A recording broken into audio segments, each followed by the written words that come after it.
Hello দর্শক, আসসালামু আলাইকুম। বিয়ের দাওয়াতে এসে এভাবে যে কাজির ভাত খাবো কখনো ভাবি নেই। তা আম্মা কাজির ভাত রান্না করেছে, লাল চাল ভাত ছিল আর কাজির ভাত, ডিম ভাজি, ভর্তা এগুলো করেছে। তো অনেক বছর পর লাল চালের ভাত খেলাম আর অনেক মজা লাগছে। তো আম্মা আর কি আমার চাচি, আমরা আম্মাই বলে থাকি। আর মা মারা যাওয়ার পর এই চাচির কাছ থেকেই যতটুক স্নেহ আদর ভালোবাসা পাই, হয়তো মায়ের কিছুটা হলেও পূরণ হয়। তারপরে আমার চাচাতো বোন আমার জন্য অনেক কিছু আনছে, সেগুলো শেয়ার করার আগেই বিচ্ছু বাহিনী চলে আসছে, আমাকে সেই বকা দিচ্ছে কেন আমি বিয়ে বাড়িতে গেলাম না। তো যেহেতু এখানে কাজের ভাত ছিল, এখানে খেয়েছি, তো আমরা একটু পরই যাব, তা না শুনতেছে না, সে কি রাগ, আমাকে তো ফেলেই দিচ্ছে।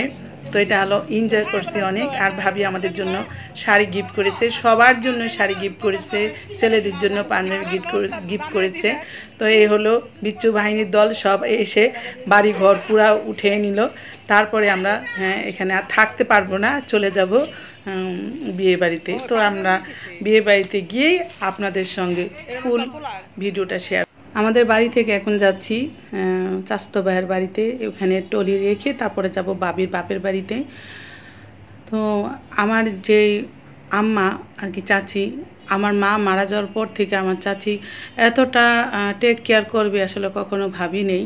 তো আম্মা সবসময় মা যে মারা গেছে সেই কষ্টটা অনেকটা ভুলে যায়। আম্মা ফোন দেয়, খোঁজখবর নেয়।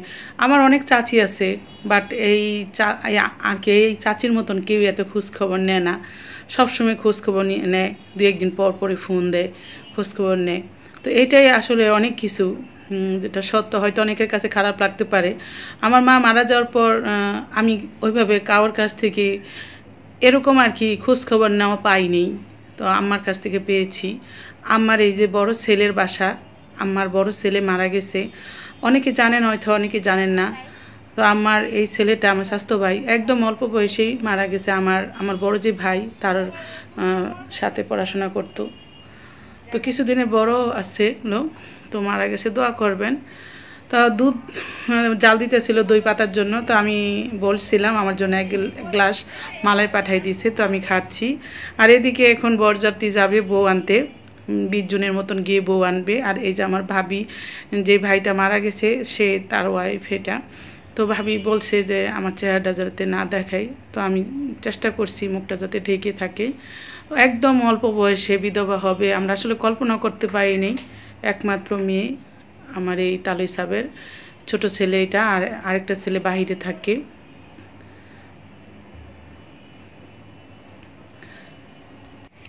তো সাইডে একটু ছবি তুলতেছে ভিডিও ম্যান, ক্যামেরাম্যান সবাই। আর এই যে তালুর ছোট ছেলে আর বড় ছেলে থাকে ফ্রান্সে। যাই হোক, বরযাত্রী চলে যাওয়ার পর আমি চলে আসলাম আবার ফিরা আমার ভাইয়ের বাসায়। ওই বাড়িতে যাই, এই বাড়িতে থাকি, আবার আমাদের বাড়িতে যাই, সব বাড়িতে খালি দৌড়াদৌড়ি করি, সবাই একসাথে, তো সেজন্য। তো শরীরটা এত খারাপ লাগতেছিল, জার্নি করাতে শরীর প্রচণ্ড ব্যথা করতেছিল। তো ভাবলাম একটু চা বানাইয়ে দিবে কেউই দিচ্ছে না। পরবর্তীতে আমি চলে আসলাম, এখন দেখি খাবার মানুষের অভাব নেই, তো সবাই জন্যই তৈরি করলাম, আর একটু কফিও দিচ্ছি। আর ভাবি যেহেতু বাপের বাড়িতে বিয়েতে আছে, তো আমি এদিকে ভাবির একটু সব কিছু খেয়ে নিচ্ছি।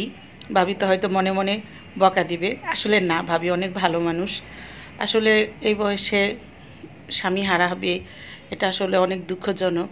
দুইটা মেয়ে রেখে আমার ভাইটা মারা গেল, আর মেয়েটার বয়স অনেক কম, কিন্তু রিস্তায় আমার বড় ভাইয়ের বউ দেখে ভাবি বলি, কিন্তু অনেক ছোট, আমাদের অনেক ছোট। তো সবাই আত্মীয় স্বজনের মধ্যে বিয়া শাদী হয় আমাদের মধ্যে, তো ভাবির বাবাও আমাদের আত্মীয়ই লাগে।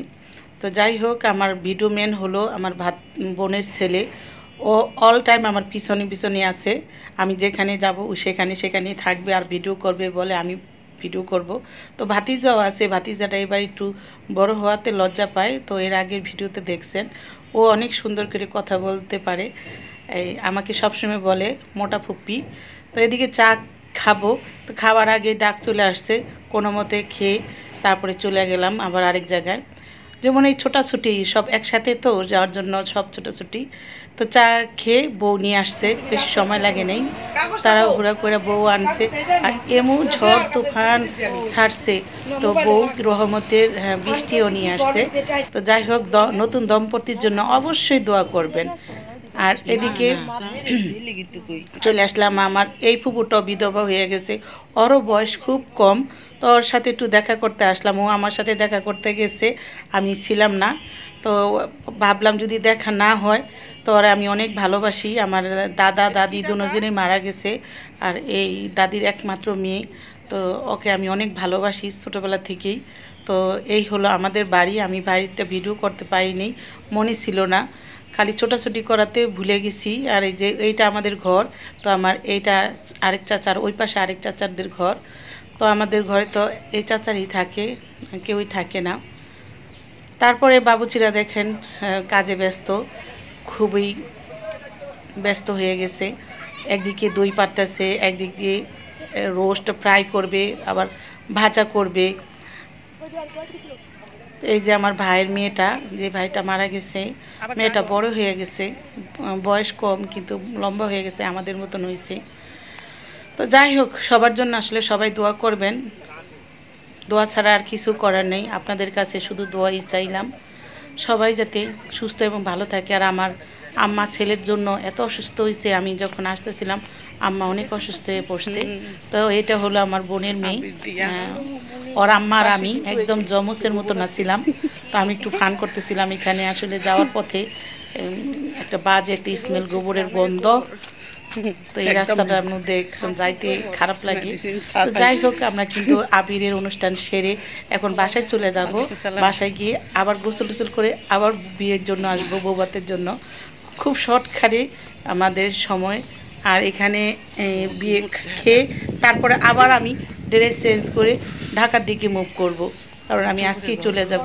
শুধু একদিনের জন্য আসছি, কম সময়ে। আর আশাটা হয়েছে ভাবি এত ভালোবাসে, আর ভাবি এত জোরাজুরি করতেছে। সবাই এই মনে করেন বাড়ির ছোট বড় যারা আছে সবাই ফোন দিয়ে, আমি আমার কেন যাই না, আমি কেন যাচ্ছি না, তো এরকম বিষয়টা। তো ওদের আসলে রিকোয়েস্টে আমি মানা করতে পারলাম না, অনেক কষ্টের মধ্যে তারপর আমি আসলাম। তারপরে এদিকে কি করলাম, আম চুরি করে আত্মীয় স্বজনের গাছেই বাস আম পেরে তারপরে ভর্তা করব। আম ভর্তা করবে না কেউই, বাদ দেখবেন এই ভোলটা নিয়ে দৌড় দিয়ে চলে যাবে আমার বোনের ছেলে। তো এখানে কিন্তু অনেক দর্শক আসছে বসা, হয়তো ক্যামেরায় দেখা যাচ্ছে না। পরের দিন আবার আম চুরি করে তারপরে খাচ্ছি। তো এই আম গাছ আমারই আরেক কাকার আম গাছ, তো এখান থেকে নিয়েছি। আসলে না বলে নেওয়ার একটা চুরির বিষয়। তো গাছের থেকে লেউ পাতা আনলাম, গাছের থেকে কাঁচামরিচ ছিঁড়ে সব কিছুই আমি আনলাম। আর ওই যে দেখেন খাচ্ছে ওরা। তো এখন আম মাখামাখি করে ভর্তা করব, খাইতে না খাইতে ওরা করবে ভোল নিয়ে দৌড় দিয়ে চলে যাবে বাইরে। এই হলো এত মজা আর কি। আমি গ্রামে গেলেই এই মজাটা বেশি হয়। আর বাচ্চারা কে ছোটো বড়ো সবাই আর কি অনেক অনেক অনেক আদর করে আমাকে। আমি ওদের ভালোবাসায় আমি ফেলাইতে পারি না, আমার চলে যাইতে হয় ওদের ভালোবাসার জন্য। এই যে দেখেন বোনের ছেলে, ও আমার সঙ্গেই থাকবে, ও একটু লড়বে না। ভাইয়ের মেয়ের আছে। এ হলো আমাদের বিক্রমপুরে বিয়ে বাড়ি, বিয়ে ব্লগ। তো আশা করি সবার ভালো লাগবে আজকের এই শেষ বিয়ে বাড়ি ব্লগটা। কেমন লাগবে অবশ্যই কমেন্ট করে জানাবেন। আর লাস্টে কিন্তু রয়েছে গায়ে হলুদের নাচ। আসলে নাচের বয়সটা তো দেওয়া সম্ভব না, তো এটা কি করব আমি তাও জানি না। এত সুন্দর নাচটা ছিল সবাই মিলে। তো যাই হোক, যতটুকু পারলাম অতটুকুই শেয়ার করলাম। এই যে বিচ্ছু বাহিনী প্লেট ভরে নিয়েছে, বাটি ভরে নিয়েছে, ও কারোর কথাই শুনবে না। তো যাই হোক, ওই যে ভাবি রেডি হচ্ছে, আর আমরা আম ভর্তা খেয়ে রেডি হব, বিয়ের অনুষ্ঠানে যাব। তার আগে একটু আম ভর্তা খেয়ে নিচ্ছি। এখন এই বোনের ছেলে কি করবে, এখন বোলটা নিয়ে দৌড় দিবে। স্বাস্থ্য বোনেরা আমি কিন্তু ছোটোবেলা থেকেই জমসের মতন ছিলাম, ড্রেস থেকে শুরু করে সব কিছু আমরা একই রকম পড়তাম। আবার ওর সাথে আমার সাথে ঝগড়াও লাগতো, লড়াইও লাগতো, নামও সেম, অনেকটা মিল আছে। তো আমরা সব শেষ করে যাচ্ছি, এখন ঢাকার দিকে মুভ করতেছি। রাতেই আমরা চলে যাচ্ছি। তো আমরা 7টায় গাড়িতে উঠছি, আমাদের আস্তে আস্তে 10টার আগে আমরা মিরপুরে পৌঁছাইছি।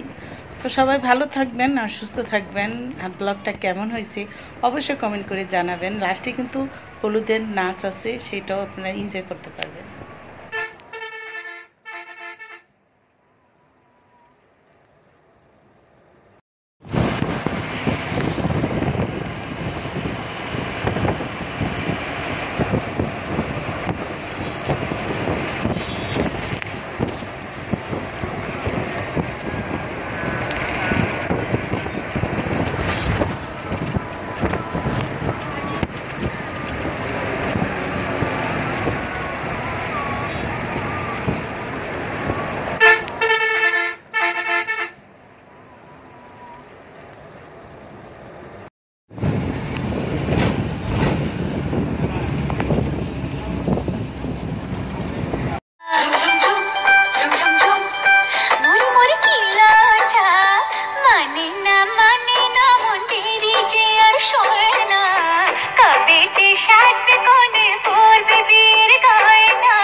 কাছে এলো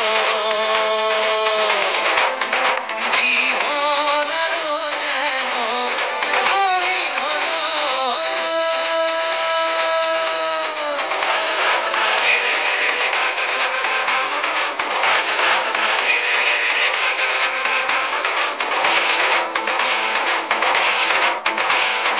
কিছু কিছু সুখে এত খুশি থাকে মিশে